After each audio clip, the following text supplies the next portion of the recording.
하나님께서 오늘 우리에게 주시는 말씀은 에베소서 6장 10절로 20절까지의 말씀입니다. 에베소서 6장 10절로 20절까지의 말씀을 제가 받들어 읽겠습니다. 끝으로 너희가 주 안에서와 그 힘의 능력으로 강건하여지고 마귀의 간계를 능히 대적하기 위하여 하나님의 전신갑주를 입으라. 우리의 씨름은 혈과 육을 상대하는 것이 아니요 통치자들과 권세들과 이 어둠의 세상 주관자들과 하늘에 있는 악의 영들을 상대함이라. 그러므로 하나님의 전신갑주를 취하라. 이는 악한 날에 너희가 능히 대적하고 모든 일을 행한 후에 서기 위함이라. 그런즉 서서 진리로 너희 허리띠를 띠고 의의 호심경을 붙이고 평안의 복음이 준비한 것으로 신을 신고 모든 것 위에 믿음의 방패를 가지고 이로써 능히 악한 자의 모든 불화살을 소멸하고 구원의 투구와 성령의 검 곧 하나님의 말씀을 가지라. 모든 기도와 간구를 하되 항상 성령 안에서 기도하고 이를 위하여 깨어 구하기를 항상 힘쓰며 여러 성도를 위하여 구하라. 또 나를 위하여 구할 것은 내게 말씀을 주사 나로 입을 열어 복음의 비밀을 담대히 알리게 하옵소서 할 것이니 이 일을 위하여 내가 쇠사슬에 매인 사신이 된 것은 나로 이 일에 당연히 할 말을 담대히 하게 하려 하심이라. 아멘. 우리 한 해 동안 2부 예배를 섬겨주신 우리 할렐루야 찬양대에 한 해 동안 수고하셨고 또 그래서 우리가 격려하는 마음으로 박수하겠습니다. 고맙습니다. 한 해 동안 감사하고 고맙습니다. 오늘은 2017년 마지막 날이고 마지막 주일입니다. 이날 이 시간까지 우리와 함께 하신 하나님의 은혜에 우리가 먼저 감사하는 마음을 가져야겠습니다. 그리고 함께 신앙의 공동체에서 옆에 있어주고 격려해주고 함께 기도해준 옆에 있는 우리 성도들에게 감사하는 마음을 가지고 서로 인사하겠습니다. 한 해 동안 감사합니다. 함께 해주셔서 감사하고 함께 신앙의 공동체를 이루어서 감사하고 우리 가족들의 존재도 중요하지만 영적인 가족이 된 우리 옆에 있는 신앙의 사람들이 얼마나 귀한 분들이십니까? 늘 서로 감사해야 되겠습니다. 왜 이렇게 좋아합니까? 찬양대는? 고맙습니다.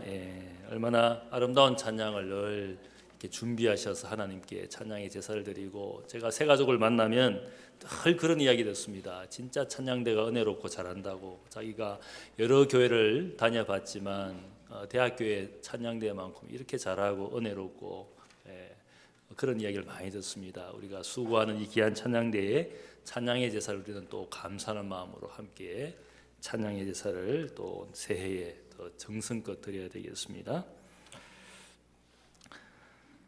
지금까지 에베소 말씀을 하나님의 말씀으로 같이 나누었습니다. 오늘 본문에서 사도 바울은 에베소 교인들에게 쓰고 있는 이 편지를 마치면서 최종적인 권면을 하고 있습니다. 10절 말씀을 보면 끝으로라는 말로 이 말씀을 시작합니다. 성경 원어를 보면 이 단어의 뜻은 지금까지 권면한 말씀을 결론 지으면서 최종적으로 하고 싶은 남은 말이다 이런 뜻을 가지고 있습니다. 이 최종적인 권면을 한마디로 바울은 말하기를 주 안에서 서라, 주 안에서 굳건히 서라 이런 권면을 합니다. 주 안에서 서라는 말씀의 의미가 무엇인지 본문에서 자세히 나타내고 있습니다. 첫 번째는 주 안에서 서라는 말은 우리가 영적 전쟁 한가운데서 있다는 말입니다.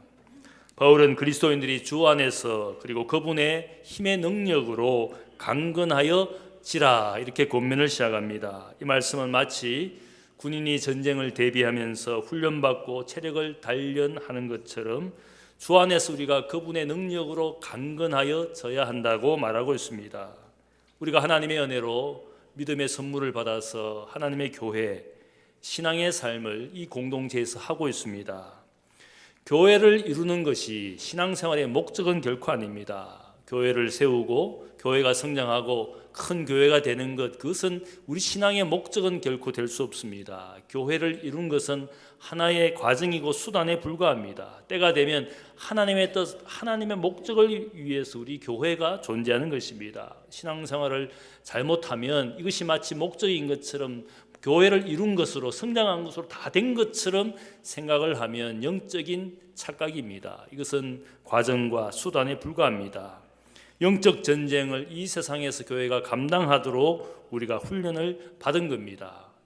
베드로가 주님을 고백할 때 주는 그리스도시요 살아계신 하나님의 아들입니다. 이 고백을 듣고 나서 예수님께서 내가 이 반석 위에 나의 교회를 세우리라 음부의 권세가 결코 이기지 못하리라. 이 말씀의 의미는 이제 교회가 이 신앙을 고백하면서 함께 공동체 하나님의 교회를 이루어서 이제는 영적 전쟁터에서 싸우는데 이 교회의 존재를 주님께서 함께 하시기 때문에 음부의 권세, 사망, 죽음의 권세가 결코 이기지 못하는 존재가 되었다라고 선포를 해 주셨습니다.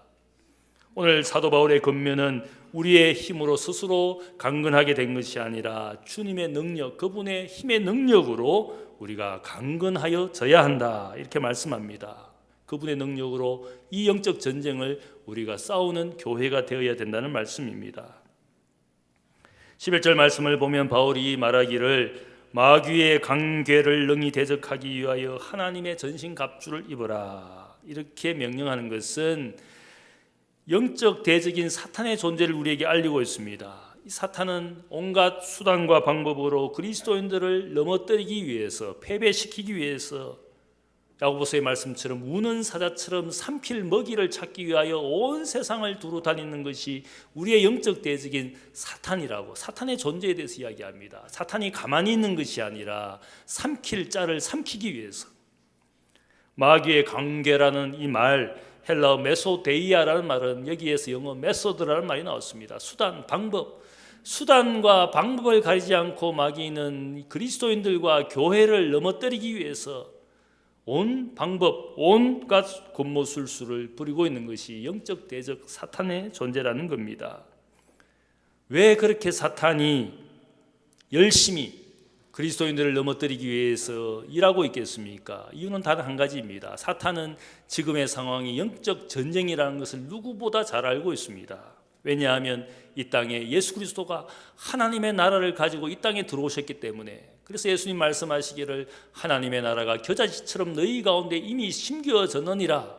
이 하나님 나라가 언젠가 성장해서 완성되는 겨자나무가 되는 그날이 올 것이다. 사탄은 분명히 알았습니다.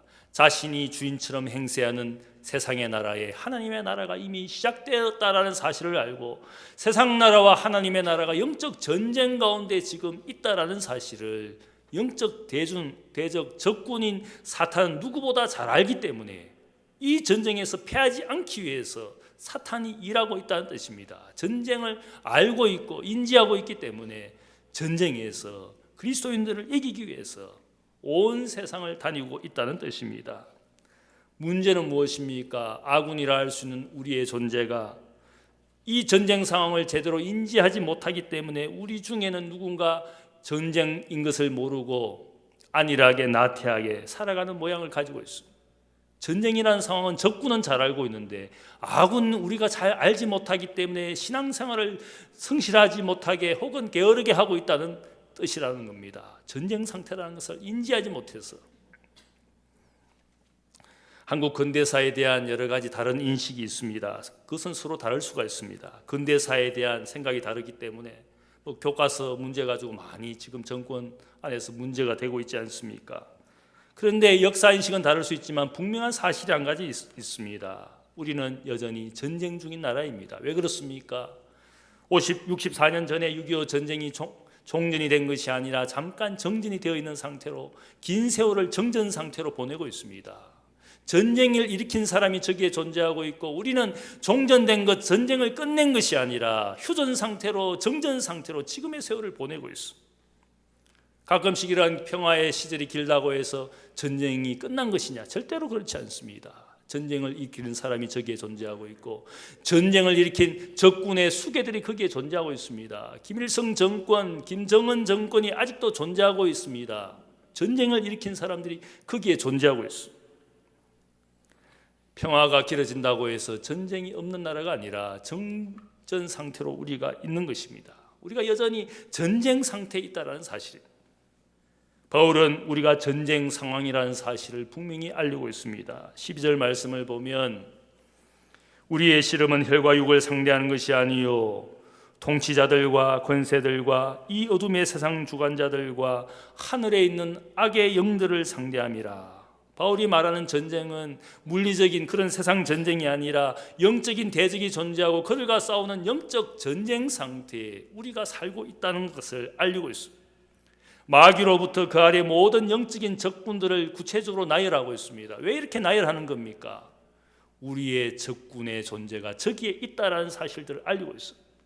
대장인 마귀부터 그 밑에 있는 영광급 장교들, 위관급 장교들, 그리고 사병들을 쭉 나열한 것입니다. 이 말은 적군의 존재가 실제라는 사실들을 구체적으로 알려주면서 무엇을 말하는 겁니까? 우리는 전쟁 중이다. 우리의 적군들이 누구인가를 알아야 된다는 사실들을 사도 바울이 구체적으로 나열하고 있습니다.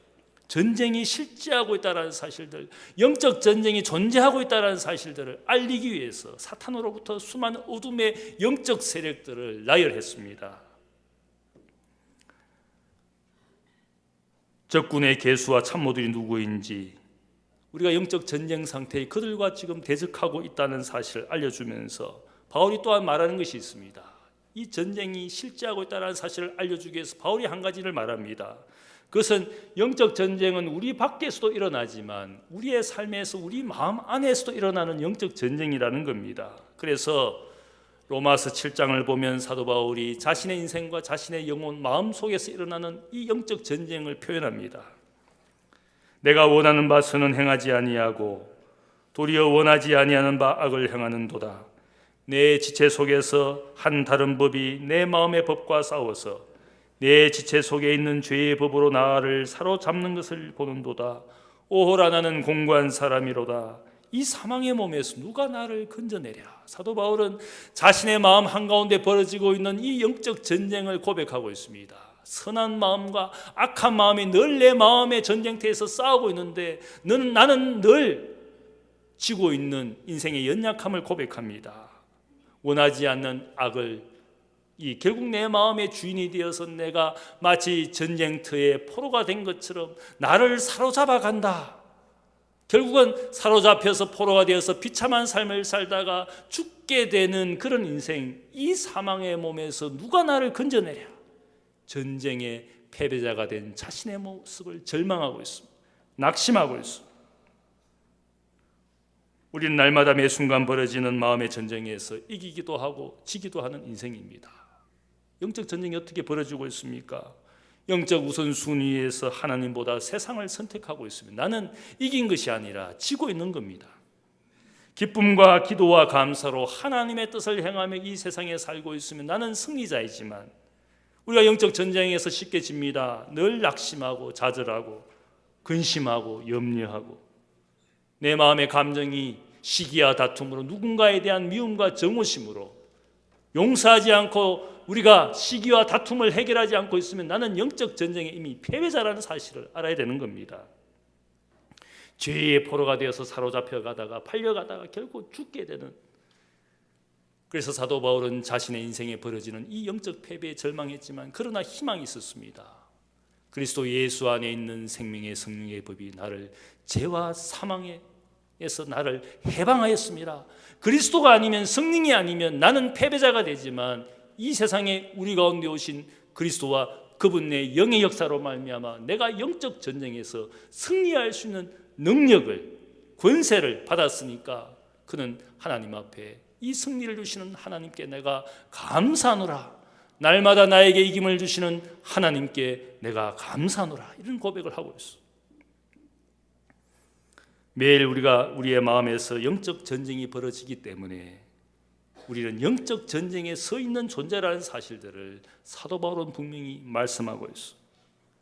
두 번째로 주 안에 서라는 이 말은 그냥 맨몸으로 서 있다라는 뜻이 아니라 오늘 말씀을 보니까 하나님의 전신갑주를 입고 서 있는 인생이 되어야 될 것을 말합니다. 홀로 서 있고 아무것도 없이 그냥 나와 있는 것이 아니라 영적 전쟁터에서 완전 무장을 해서 전쟁터로 나가도록 바울이 권면을 하고 있습니다. 11절 말씀을 보면 하나님의 전신갑주를 입어라. 전신갑주라는 이 말을 요즘도 사용합니다. 완전 군장. 아마 군대 가보신 분들은 완전 군장에서 훈련을 받을 때가 있습니다. 왜냐하면 전쟁에 나갈 준비를, 전쟁에 나가는 모습 그대로 준비해서 군인들이 훈련을 받습니다. 왜냐하면 군인이 훈련받는 것은 전쟁을 대비하는 것이니까. 평화를 가정하지 않고 전쟁을 전제로 해서 군인들은 늘 훈련을 받습니다. 주 안에서 서다라는 이스템이라는 이 헬라어의 뜻은 전쟁에 나가 있는 군인의 모습을 표현한 단어입니다. 군인들이 어떻게 합니까? 전쟁터에서 싸움터에서 자신의 자리를 지키면서 물러나지 않고 굳건히 지키는 모습, 그 모습을 표현한 단어입니다.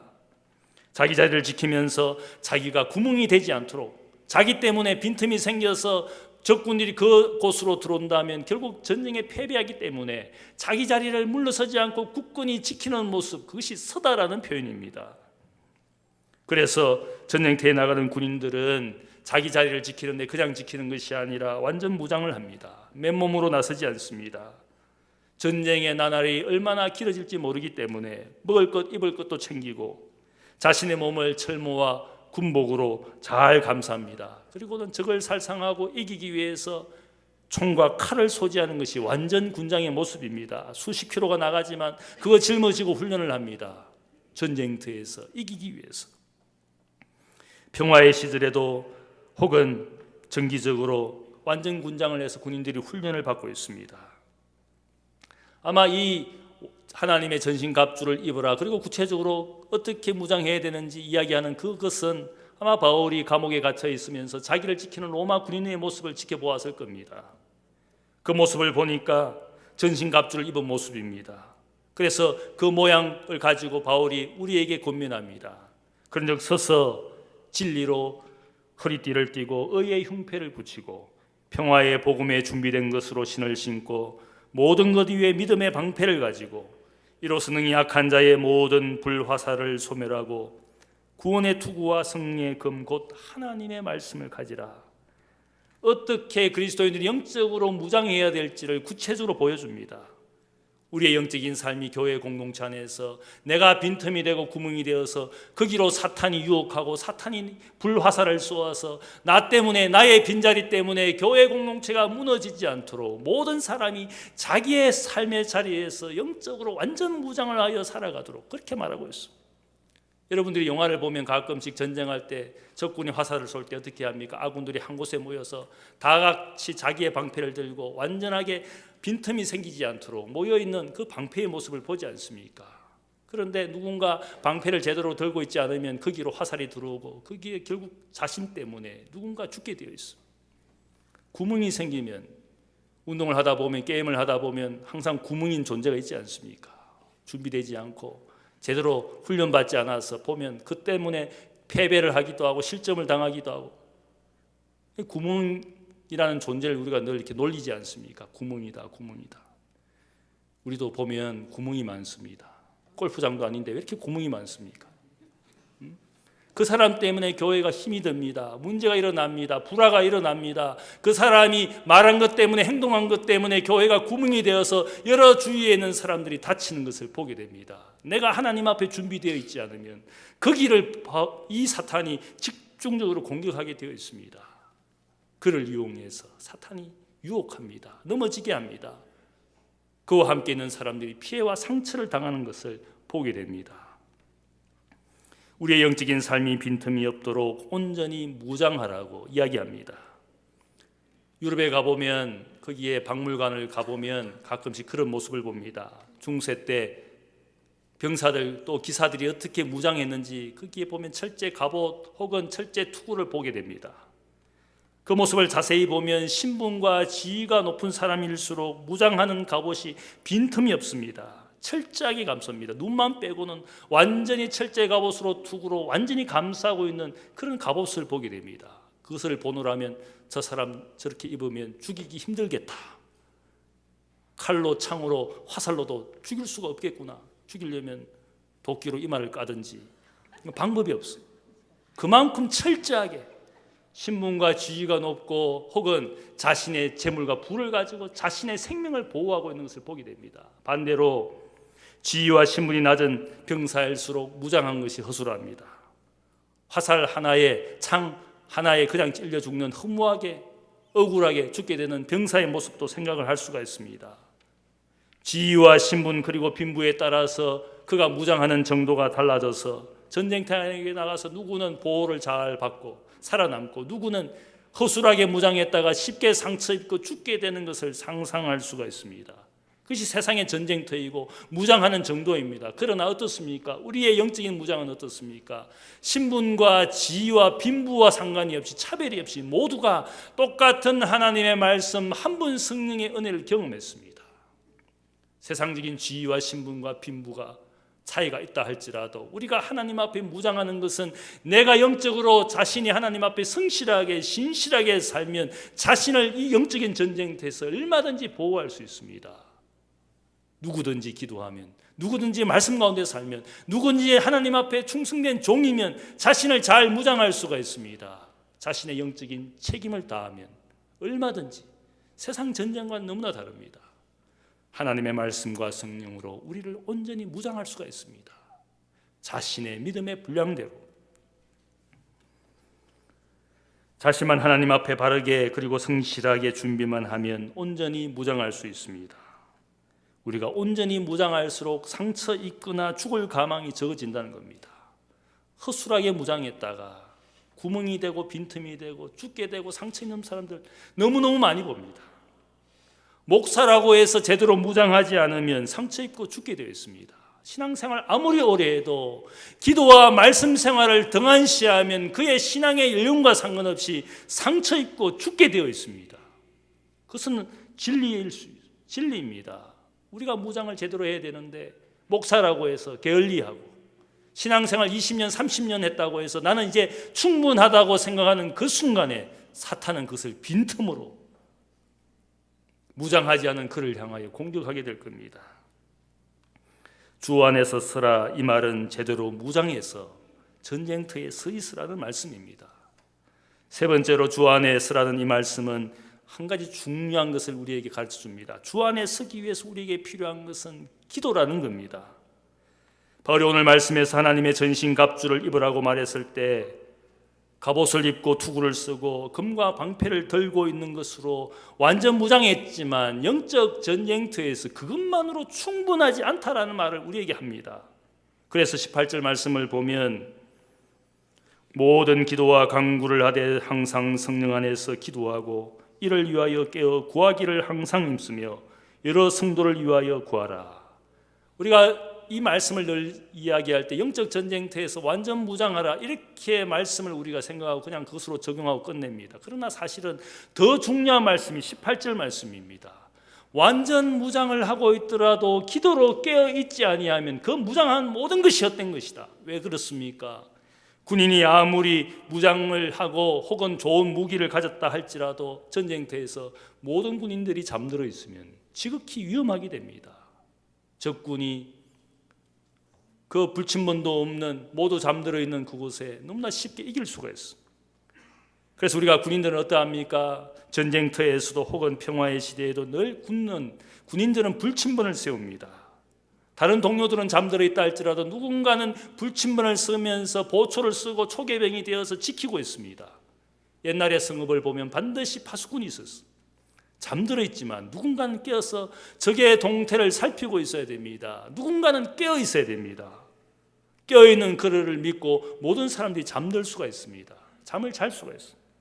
그런데 모두가 잠들어 있으면 그들이 완전 무장을 했다 할지라도 아무리 좋은 무기를 가지고 있다 할지라도 그들의 생존이 위험하게 됩니다. 그래서 불침번은 중요합니다. 그래서 군인들은 차별 없이 모두가 평등하게 똑같이 밤을 새우는 불침번을 교대로 쓰고 있습니다. 혹 누군가 일이 있어서 내가 불침번을 서지 못하게 되면 어떻게 합니까? 동료나 혹은 부하들에게 부탁을 해서 나 대신에 좀 서달라고 부탁을 합니다. 부탁하면 들어주면 어떻게 합니까? 고마워서 밥이라도 사주고 맛있는 것도 사주지 않습니까? 제가 이 모습을 생각하면서 어떻습니까? 우리 교회는 영적 전쟁터에서 불침번을 서는 분들이 있습니다. 누구입니까? 새벽을 깨우면서 기도하는 분들이 있습니다. 새벽에 나와서 교인들을 위해서, 환우들을 위해서, 혹은 교회와 가정을 위해서, 우리의 일터를 위해서, 또한 나라와 민족을 위해서 그렇게 기도하는 분들이 있습니다.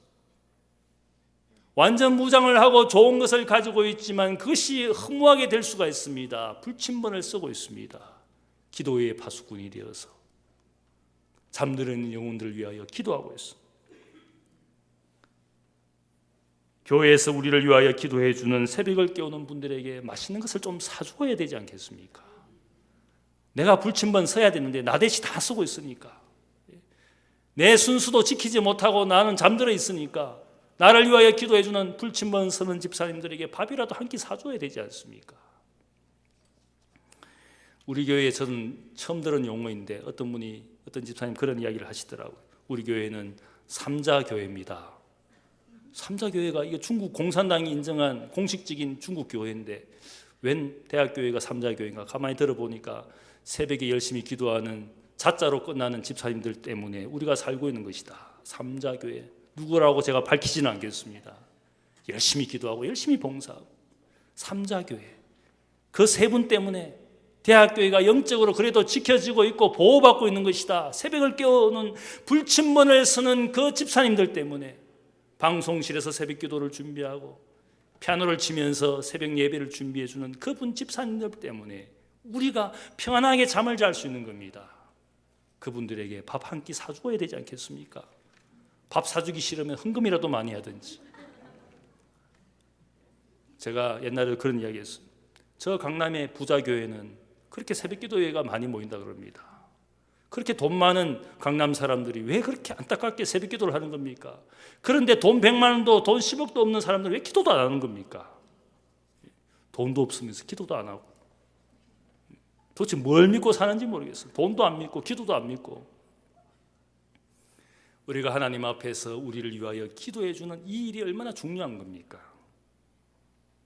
기도는 우리를 깨어있게 합니다. 나를 지키고 잠들어 있는 가족과 성도, 이 땅을 영적으로 지키는 이 기도가 얼마나 중요한지 영적 전쟁터에서 완전 무장하는 것으로 다 된 것이 아니라 누군가 기도로 깨어 있어서, 오늘 말씀 보니까 성령 안에서 항상 깨어 기도하라. 바울은 이 기도를 우리에게 부탁하고 있어요. 예수님도 그분의 사역 가운데 기도하는 삶의 모습을 우리에게 보여주었어요. 그분은 능력 있는 말씀으로, 능력으로 치유하시고 말씀을 전하시는, 기도하시지 않아도 될 것 같은 분이 가장 기도 열을 열심히 했습니다. 한적한 곳에서 기도하시고 새벽 미명에 기도하시고 십자가를 앞에 두고 겟세마네 동산에서 땀이 핏방울이 되기까지 기도하시고 예루살렘에 올라가실 때마다 습관대로 겟세마네에 가셔서 기도하신 주님이었어요. 왜 주님이 기도하셨는지, 기도는 우리의 삶의 영적 전쟁터에서 가장 필요한 겁니다. 그래서 사도 바울은 말하기를 쉬지 말고 기도하라. 이는 그리스도 예수 안에 있는 하나님의 뜻이니라. 성령 안에서 무시로 기도하라. 그치지 않는 기도, 포기할 줄 모르는 기도, 그 기도를 하라는 겁니다. 기도를 마치 무슨 이벤트처럼 하고 마는 것이 아니라, 기도는 우리의 삶의 일부가 되어야 되는 것은 내가 영적 전쟁에서 깨어있는 인생이 되기 위해서, 잠들면 끝입니다. 깨어있기 위해서 기도하는 겁니다. 기도하여 간구하여 무엇인가 응답받는 것이 기도의 목적이 아니라, 기도는 우리를 깨어있게 하는 것이기 때문에 기도해야 될 이유가 분명합니다. 항상 기도하고 낙심하지 말아야 하느니라 주님께서 말씀해 주셨습니다. 예수님께서 변화산에서 내려오셨을 때 거기에 불행이 있었습니다. 귀신 들려 어렸던 아들이 물에도 뛰어들고 불에도 뛰어들고, 그 모습을 바라본 아버지가 너무나 고통스러워서 예수님이 없는 그 자리 제자들에게 부탁해서 아들을 고쳐달라고 했을 때 제자들이 고쳐주지 못했습니다. 예수님이 산 아래에 내려오시니까 그런 불행이 있었습니다. 아버지가 예수님께 찾아와 내 아들이 이런 불행을 당하고 있으니까 내 아들을 고쳐달라고. 그때 주님께서 그 아들을 부르셔서 고쳐주셨습니다. 주님이 고치시는 모습을 보고 제자들이 왜 우리는 안 되는 것입니까? 그렇게 주님께 질문했습니다. 주님께서 말씀하시기를 이 패역한 세대, 불행한 세대에 기도 외에는 방법이 없느니라. 이 말씀의 의미는 이 불행한 영적 세대에서 우리가 살아가는 유일무이한 하나님의 은총의 수단은 오직 기도라는 겁니다. 고쳐지지 않고 이루어지지 않는다 할지라도 기도하는 것이 하나님의 은총의 수단이니까 내 삶에 기도를 해야 된다는 겁니다. 기도는 하나님께서 이 불행한 세대에 주신 은총이라는 겁니다. 어느 순간 은총을 다 포기하고 살아가는 인생의 모양, 기도하지 않는 기독교인들, 기도하지 않는 목사, 기도하지 않는 그리스도인 교회, 죽은 교회입니다. 영적 전쟁터에서 이미 패배자가 된 겁니다. 본인은 모를지 모르지만 분명한 것은 영적 패배자로 살아가고 있습니다. 주 안에서 서기 위하여 먼저 무릎을 꿇어야 돼요.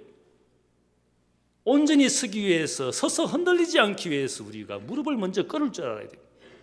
무릎 꿇지 않은 목사, 무릎 꿇지 않는 교인, 다 빈 구멍입니다. 넘어가게 되어 있습니다. 유혹에 넘어가게 되어 있고, 내 마음의 늘 선택과 결정 속에 하나님이 아니라 세상이 우선되는 선택을 할 수밖에 없습니다. 무릎을 꿇지 않았으니까. 내 시간을 선택할 때마다 하나님 앞에 물어보지 않았으니까 세상을 선택하는 것이 인생 패배자의 모습. 바울은 하나님의 전신갑주를 입으라고 부탁을 하고 마지막에 이 기도를 부탁했습니다. 마지막 말씀을 보면 나를 위하여 구할 것은 내게 말씀을 주사 나로 입을 열어 복음의 비밀을 담대히 알리게 하옵소서 할 것이니 이 일을 위하여 내가 쇠사슬에 매인 하나님의 대사가 된 것은, 사신이 된 것은 나로 이 일에 당연히 할 말을 담대히 하게 하려 하심이라. 바울은 자신의 마지막 생에 복음의 사역을 완성할 수 있도록 자신을 위하여 기도해달라 그랬어요. 말년에 갇히고 사슬에 매인 제수처럼 로마로 호송을 받았습니다. 기도를 부탁하면서 성도들의 기도의 도움으로 그가 어떻게 로마에서 행합니까? 사도행전 28장을 보면 로마에 도착한 사도 바울, 가택연금을 당하며 제수 취급당하는 그가 자신의 셋집에서 유대인들을 초청하고 28장 31절 마지막 구절에 나타난 바울의 모습을 보면 하나님 나라를 거침없이 담대하게 전하였더라. 그게 사도행전 마지막 장 마지막 구절입니다. 사도행전을 저술한 누가는 이미 사도 바울이 황제에 의해서 죽임당하고 순교당한 없어진 바울이지만 그의 마지막 책 마지막 구절은 살아있는 복음을 담대하게 전하는 바울을 이 책의 마지막 장면으로 기록하였습니다. 왜 그렇게 기록했겠습니까? 어떤 분은 그래서 바울은 죽었는데 아직도 남은 이야기가 있기 때문에 이 사도행전은 미완성 작품이다, 그렇게 말하는 분이 있습니다. 저는 그렇게 생각하지 않습니다. 순교하여 없어진 존재이지만 하나님 나라를 전하는 바울의 살아있는 모습으로 순교자의 영광을 그렇게 그렸습니다. 그를 위하여 기도하고 성도의 기도를 통하여 바울은 마지막 자신의 인생을 복음을 담대하게 내가 마땅히 말해야 될 것, 이 복음의 비밀을 세상 한가운데 제국의 수도 한가운데서 로마를 향하여 황제를 향하여 복음을 전하는 모습으로 기록된 것은 복음이 로마를 정복하고 있다는 사실들을 사도행전의 저자가 알리고 있습니다. 미래의 교회와 그리스도인들이 살아있는 바울처럼 때로는 우리가 세상의 고난과 핍박 가운데 죽게 될지라도 하나님의 영원한 복음은 세상을 정복하고 있다는 사실들을 우리에게 마지막 메시지로 남기고 있습니다. 기도의 도움을 받아서 내의 달려갈 길을 달려가기 위해서 기도하며 세상에 살고 있는 주 안에 서 있는 사도 바울의 모습을 우리에게 증거하고 있습니다. 주 안에 서고 있습니까? 아니면 여러분들이 서지 못하고 세상 가운데서 헤매고 있지는 않습니까?